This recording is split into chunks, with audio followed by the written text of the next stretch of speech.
Hello friends, स्वागत है आपका मेरे चैनल में। आज मैं आपको बताऊंगी माँ लक्ष्मी को प्रसन्न करने का उपाय है। जी हाँ दोस्तों, माता लक्ष्मी को प्रसन्न करना कौन नहीं चाहता कि माँ लक्ष्मी उसके घर में सदैव विराजमान रहे और धन की वर्षा करती रहे। लेकिन माँ लक्ष्मी की जो प्राप्ति है, माँ लक्ष्मी का जो बहुत ही ज़्यादा चंचल स्वभाव होता है।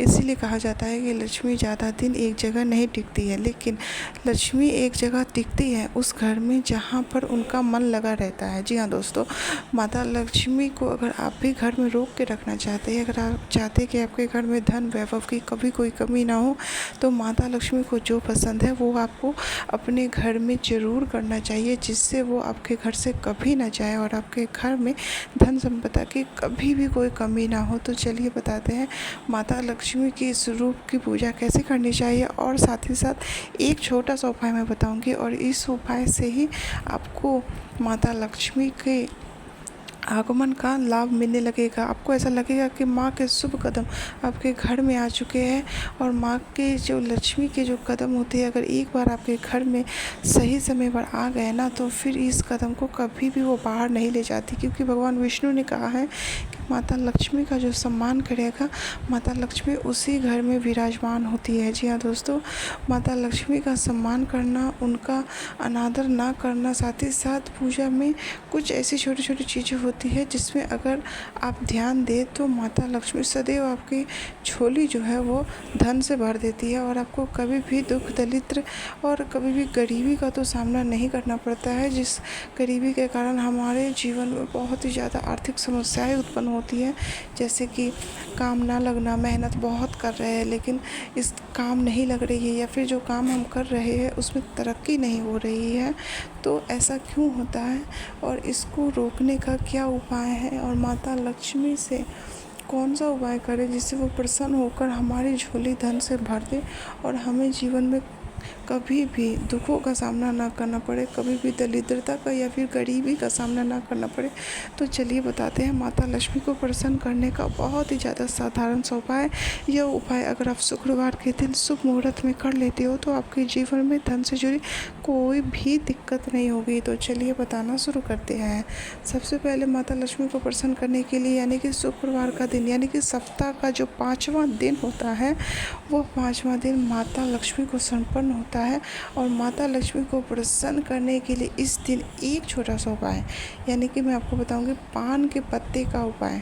ये पान का पत्ता आपको पता होगा कि धनतेरस के दिन, दीपावली के दिन माता लक्ष्मी के पूजा में ज़रूर इसकी ज़रूरत पड़ती है। पंडित जी हमें बताते हैं कि पान का पत्ता आपको ज़रूर रखना चाहिए पूजा में। लेकिन इसका एक छोटा सा उपाय मैं आपको लेके आई हूँ। सबसे पहले क्या करना है, आपको पान के पत्ते लेने हैं। आप 5 पान के पत्ते ले सकते हो, ठीक है। 5 पान के पत्ते को ले लीजिए, उसको अच्छे से शुद्ध कर दीजिए, यानी कि उसको अच्छे से धो दीजिए गंगा जल से। फिर उसके बाद हम उस पर डालेंगे हनी यानी कि शहद, खाने वाला शहद होता है, वो शहद हम उसमें डालेंगे। ध्यान रखें वो अखंड होना चाहिए और जूठा नहीं होना चाहिए, और जो पत्तियां हैं वो भी एकदम साफ़ होनी चाहिए, खंडित पत्तियां नहीं आपको लेनी है। उस पर आप 1 चम्मच शहद डाल देंगे, और वहीं उस पर डालेंगे 5 लौंग, और 5 आपको उसमें लौंग डालना है। ध्यान रखें लौंग का जो फूल है वो एकदम सही होना चाहिए, टूटा उटा लौंग नहीं रखना है। और साथ ही आपको उसमें 7 हरी इलायची, वही इलायची जो कि आप रसोई घर में इस्तेमाल करते हो, वही इलायची को आपको उस पान के पत्ते पर रख देना है। और इसे शुक्रवार के दिन आपको करना है। सुबह में आप नहा धोकर माता लक्ष्मी के सामने एक प्लेट ले लें और ये सारी सामग्री उस पर रख दें, और इसके बाद आप पूजा आरती कर ले धूप दीप कपूर से, और इसको रख दें। और अगले शाम को, यानी कि इस पूरे दिन को रखने के बाद शाम को इसको अपनी तिजोरी में रख लेना है। कहते हैं ऐसा करने मात्र आपके घर में धन की वर्षा होती है, माता लक्ष्मी का आशीर्वाद आप पे बना रहता है। तो इसके शाम को ही आपको ये प्रक्रिया कर लेनी है, और ऐसा फिर आप देखिए इस उपाय के बाद कैसे आपके घर में माता लक्ष्मी का वास होता है, धन की कभी कोई हानि नहीं होगी। तो वीडियो में दी गई जानकारी अगर आपको पसंद आए तो मेरे चैनल को लाइक एंड सब्सक्राइब करें, और ज़्यादा से ज़्यादा दोस्तों में शेयर करें। Thank you for watching full video. So please इस उपाय को आप करके देखिए, उसके बाद आप कहिएगा कि कैसे माता लक्ष्मी आप पे प्रसन्न होती है, और कैसे आपका भाग्य एकदम खूबसूरत तरीके से माता लक्ष्मी बदल देती है। तब तक के लिए धन्यवाद। जय माता लक्ष्मी। श्री शिवाय नमस्तुभ्यम।